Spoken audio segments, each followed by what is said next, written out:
Hello friends, welcome back to Locally Raised. I am happy to be back with you after a couple weeks away, recovering from having my baby girl, and I'm really happy to be outside today, working in the dirt and thinking about the spring garden. So today I've just completed some winter sowing. If you're not familiar with winter sowing, it's the process of planting seeds outdoors in the winter in containers that function essentially like little greenhouses. And then the seeds will just germinate when the time is right for them. So these containers hold in some heat, some moisture, and when the time is right for that seed, it will germinate. Winter sowing has a couple advantages over the process of starting seeds indoors under grow lights. First of all, it's super economical, very little gear required. You can see behind me, I've done all of this year's winter sowing in milk jugs. So all that cost me is a bit of duct tape. Other than that, this was a free endeavor. And I'm using milk jugs, but really any clear plastic container with enough height for some soil and some plant growth will work. Another advantage of winter sowing is that these plants don't need to be hardened off. They are out here in the sun, being exposed to the conditions that they'll be in when they go into the ground. So they can transition right from these jugs into the ground, and I don't have to sort of baby them through the hardening off process. So let me show you how I got this process started and all the steps I went through to get these seeds planted.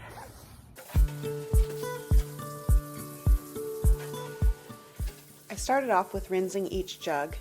Each jug had been rinsed once when it was put away into storage for this winter sowing project, but one more light rinse was necessary just to get them all clean and ready for planting. Next, I drilled drainage holes in each jug. This was my first time using a power drill, if you can't tell. If you don't have access to a drill, this process can easily be completed with simpler tools. In the past, I've done it with a thick nail, and I just put the tip of the nail into a flame of a candle or a gas burner and was able to burn a hole in the bottom. You could also insert a knife and twist it to create drainage holes.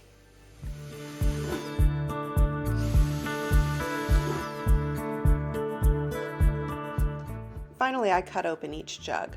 I like to start just beneath the handle of the jug, and that helps me make sure that the bottom of the jug is deep enough to hold a few inches of soil. I don't cut all the way around. I leave that portion next to the handle in place so that it can function as a sort of hinge on the jug. I'm using a pocket knife here, but you could also use a box cutter or an X-Acto knife or a sharp kitchen knife.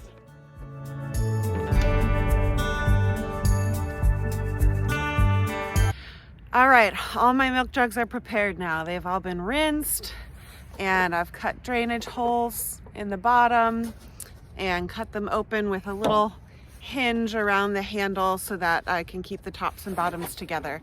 So now it's time to fill with soil and to plant. I'm going to try two different methods of filling these with soil. I have a few 4-packs left over from another gardening season, and I'm drawn to using these because I think they might be easier to transplant into the garden if I just have these compact little root systems that I can pop out and transplant. And also I think it'll use less soil, which is economical and appealing. I definitely don't have enough of these for all of my jugs, so the rest of the jugs I'll fill with a couple inches of soil and just directly sow into that soil. I love doing comparisons and experiments in the garden and seeing what works better for me, so let's give it a shot. For winter sowing, it's important to use a potting mix rather than a seed starting mix because the plants will remain in this soil beyond the seedling stage. They'll remain in this soil while they get their first true leaves, so a potting mix is more appropriate for them. Also, it's important to use a soil that has good drainage.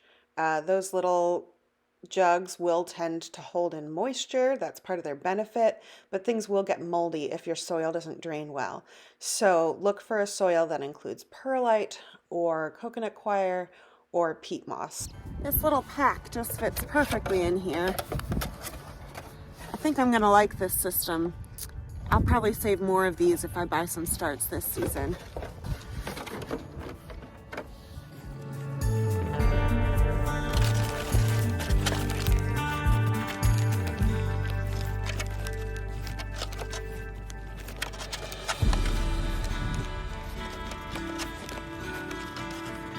So just fill this with a couple inches of potting soil.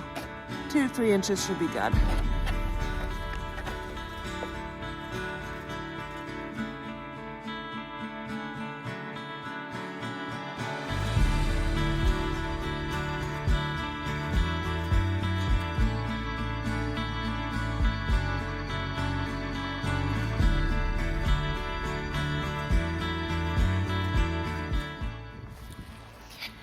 Now that all my jugs are filled, I'm going to prop them open and just lightly water them. I want all this soil to be damp before I plant my seeds. I'll be honest, I did things a little out of order at this point. I wanted the soil damp because that's ideal for planting seeds, but I should have dampened it before adding it to the milk cartons. It wasn't great to have wet milk cartons because after they were planted, I needed to wait an hour for them to dry off so I could add duct tape. It's finally time to plant. As I plant each jug, I will then tape it closed with duct tape and label it with my marker because I'm sure to forget.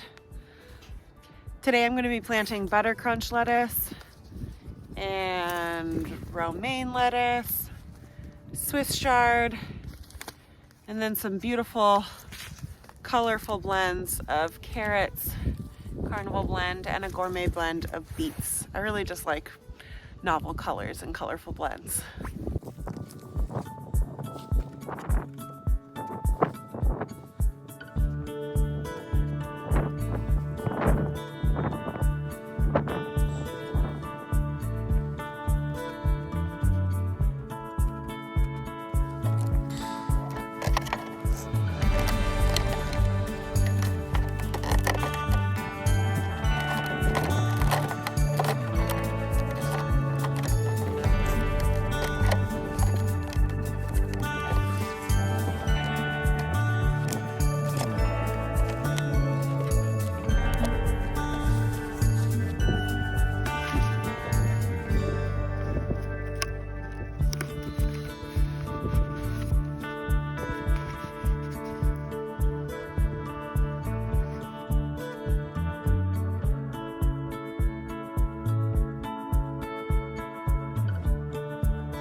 Thanks for spending some time with me today while I got my garden started. It feels so good to be anticipating spring. I know we've got a lot more time to go yet to get through winter, but planting seeds gives me hope. I have a feeling I will be checking on these every few hours to see if they've germinated yet. Anyhow, please be sure to like, share, and subscribe, and I look forward to seeing you next week. Until then.